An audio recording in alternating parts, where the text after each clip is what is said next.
on my porch. Right. Oh, it was awful. Delivered for free. Right, but I had to step outside into the cold to bring it in from the porch. Yeah, I had to put pants on to open the door for the delivery guys to bring it in the house. But that's one thing. Is it like, again? Is it because I know people that are like rich and they'll go to the casino and drop like $3,000 just to keep the blood flowing, right? Just so the hunt, you know what I mean? The competitive nature.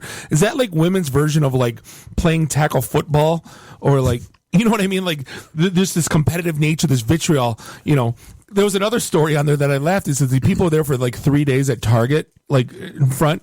There's people already camping out right now. Yeah, at Best Buy. But they ran in and all they did was buy the $2 towels. They had a whole shopping cart. Oh, right.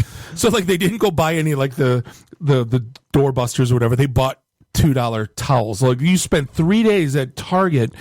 And yeah, exactly. You might need to reevaluate some life decisions. But I don't made at that point. But I don't. Is it seriously though? Is that like the competitive thing for women? Like, guys will like, you know, go play sports, whatever. You know, honestly, it could be, because like I know, like, so Anita tends to be like, gets very, very addictive about the whole deal finding thing, because that's just her thing. Yeah.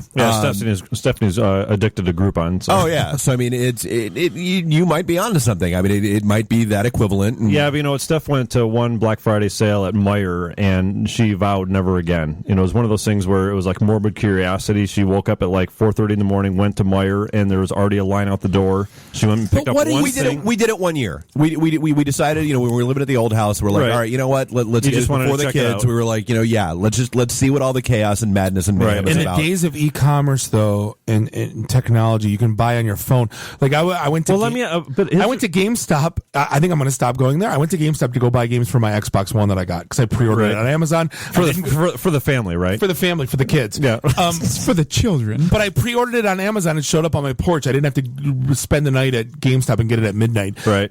So I go there and I go, hey, do you have this game? And he's like, no. He goes, well, I'll just order online then. He goes, well, we can order online. It'll be here in 10 days. I go, Amazon Prime, dude, it'll be here in the morning. And he goes, yeah, I can't beat that. You know what I mean? So why even walk into a GameStop again? Where, you know, well, the prices for electronics. If Dragon's listening to us right now, he's so pissed off. I'll get over it. Well, that's just like, are the people camping out knowing something that we don't? Like, are we being goofy? Like, are there prices so good that beat e-commerce, even with the shipping? That's never happened.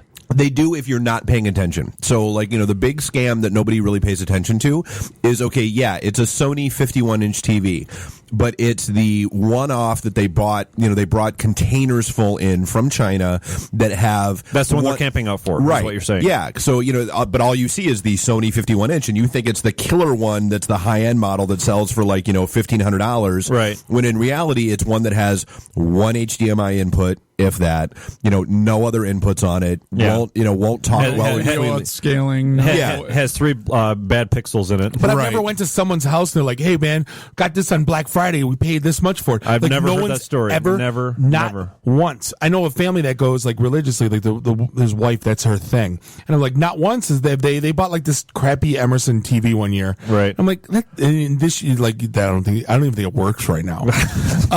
But again, what can't you buy? Like, Amazon had a thing for Kindle Whites for $19 for like 10 minutes, and I know like 2-3 people that got them. Yeah, it's I mean, that's the way to go. And you didn't have to step on someone's head for it, right? You just had to click a button. You know, the whole Amazon pre-order thing, that's kind of dangerous too. Every now and again I'll get a package on the front porch saying, that's right, I forgot, I ordered that like 6 months ago. Damn it. Crap. That was I gotta go check my credit card. That was the Xbox One. I think I ordered it 3 months ago. Yeah, it's like you forget you order it. It's like all of a sudden, oh look, it's like showing Christmas. up. Ooh, presents. Yeah. In the beginning, somebody got me something. Oh, it was me.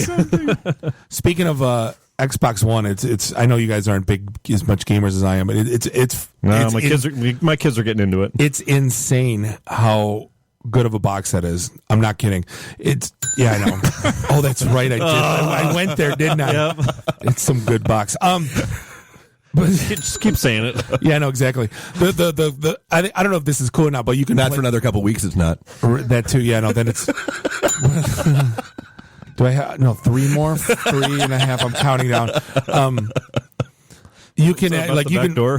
It hooks up to your cable box, so now you can actually play a game, and in the top corner you can actually have the game on. You know what I mean? So if you're playing, Madden, am I going to use it every day? I don't know. Which you couldn't already do with the picture-in-picture functionality of your TV. I have not used that Is the Xbox interface different? Because it's like a Windows 8 GUI. It's almost the same as so it's talking to the PC upstairs because your TV does that. Your boxes talk to one another. The boxes talk. When's the last time you used picture-in-picture on your TV? Never. If I'm looking to like keep an eye on a couple of different things at the same time, maybe no 1996. one does. Yeah, exactly. I don't even know if my LCD TV even has picture-in-picture. Probably a split screen because it'll. I mean, you've got again. That's what TiVo's for. 9 inputs. I'm recording 4 things at the same time. I don't need to watch picture-in-picture. The only good thing, like the cool thing, is like you ever do something like really cool in a game, like oh my god, I wish I'd recorded it. You know, because the guys that put like the clips on YouTube, like you can yell at it to record. Like if you're, but again, I don't know how they do that. If it's like you already did, Bob. If you start recording your video gaming sessions and sending us links, you will never hear the end of it. Just so I might if it's Grand Theft Auto, I will. Otherwise, look, I punched a hooker. It was funny. And on that note, yeah, we are up on a break. This is the IT and the D show. We are guestless tonight, except for Haas is in the house. Yeah, if you haven't figured that out yet, it's just it's just us and Haas. We're having fun tonight. It's Thanksgiving week. We're just Haas. We're rambling about. We'll nothing. come back and talk about all the things we're thankful for. Yay! This is the IT and the D show. We'll be right back. You like rap music? Yeah, I like that. You like rap music? Well, turn around real slow then. I'm from the Rap Coalition of America. Take that gun off and throw it over there. Throw the gun over there. If you like rap music so much, how come you ain't smiling? I'm smiling. Smile real big. I smile. Now let's do a rap together. Go ahead. Yo, baby, yo, baby, yo. Yo, baby, yo, baby, yo. Say ow. Yeah.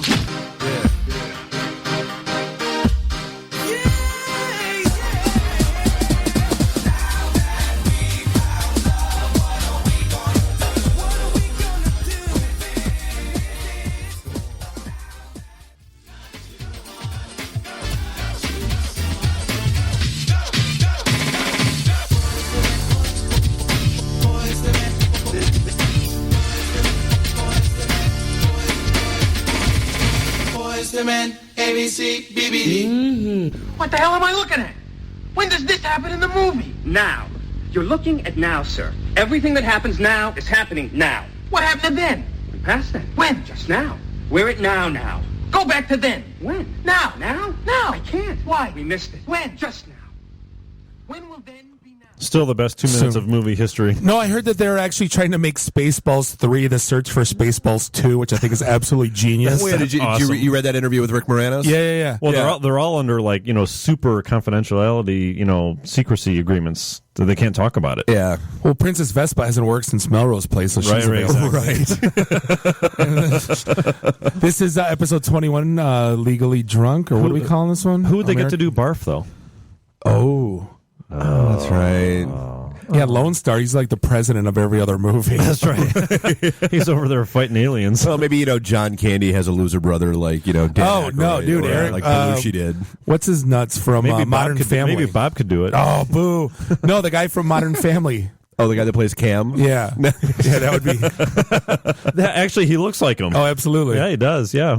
Well, it was Steve Gora called me that one time. He's like, "You look like." I'm like, "Come on, dude! Like, just kick me in the balls while you're at it." Like, really? Well, everybody's mad that Chris Farley is dead all over again because of the mayor of Toronto. The mayor that's of Toronto, been smoking crack. God, is that funny? Oh, dude, it's what a train wreck. Well, and here's the thing. I'm like, No, it's great because he doesn't apologize for it. He's like, "This is what I am. This is what I do." It's kind of like us. Right? Oh yeah. Well, instead of Cowtown going, "I like to issue an apology to." Right. I'm checking myself into rehab. Yeah. My name is Anthony Weiner. Right. And I found God, and I'm going to apologize to everybody for everything I've ever done ever in my step life. one ever. is right. So hey, we are back on the IT and the D show. Our phone number, not that anybody cares about anything we're babbling about, is no one's going to call. 313-462-0107. You can hit us at IT and the D or on Facebook.com/IT and the D. Yeah, you guys sent me this weird email today, and I read about 3 minutes of it. It was kind of like a Goodwill Hunting or whatever, like this. Like, and the beautiful mind, a beautiful mind. Yeah, like it's all about cryptography, and I completely checked out. And but you guys can't stop talking about it. And it sounds cool when you got deep into it. So it's awesome. So it's Cicada 3031 or 3013? 3013. Yeah. Yeah. So it's Cicada. Well, Cicada, the creatures that only come out every 13 or 17 years that make those really annoying years. Like pumpkin? Well, no, it's 13 or 17. They do alternate. Like Jeepers Creepers? Yeah. No, they're like little roaches that come out of the ground. Yeah. All right. Yeah. Never mind. All right. Yeah, you hear the distant humming off in the woods. Yeah. So it's a group. John Cicada. It has nothing to do with the bad singer from Canada. Although that would be hilarious if you got to the end of the scavenger hunt and it was just dude, that would be like the ultimate Rickroll ever. Is at the end of it, you load a John Cicada video. That would be outstanding. Yeah, which brings us back to Butthurt. So what the hell is this thing again? So they posted it on 4chan originally, and and I didn't even know what that was when I read through. Really? This. Yeah. So they posted an image on 4chan and basically just said, "Hey, what do you see?" And it was they posted like a couple of lines from an old English poem kind of thing, and it's.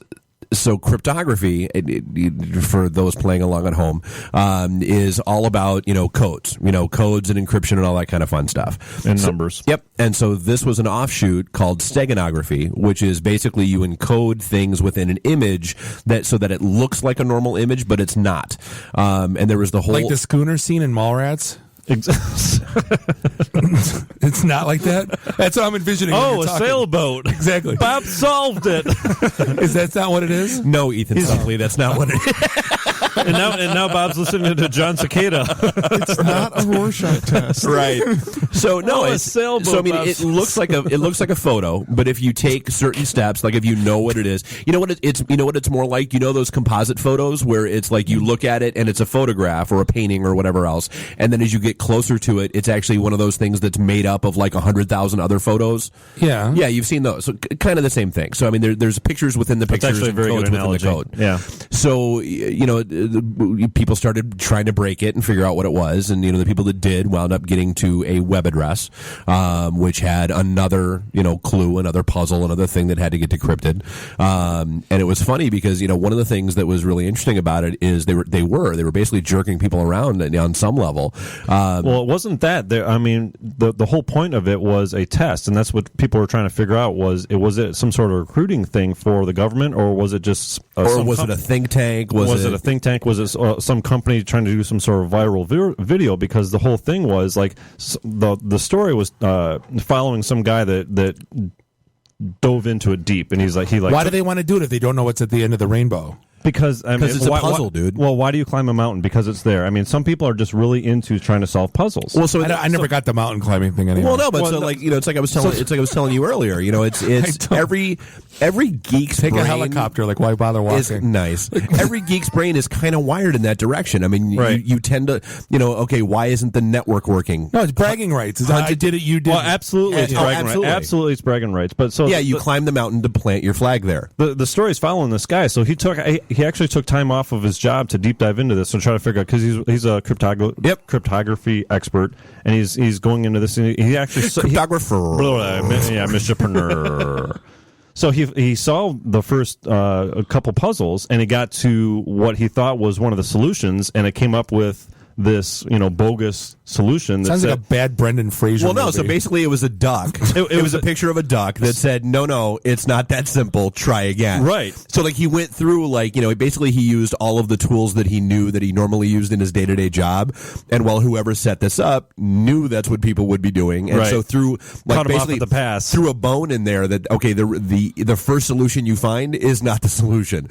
So he thought he had it solved, and off he went, and then he finds a picture of a duck that's going ha ha, and so he had to dive back into it, which brought him to a different web address, and that was the real one.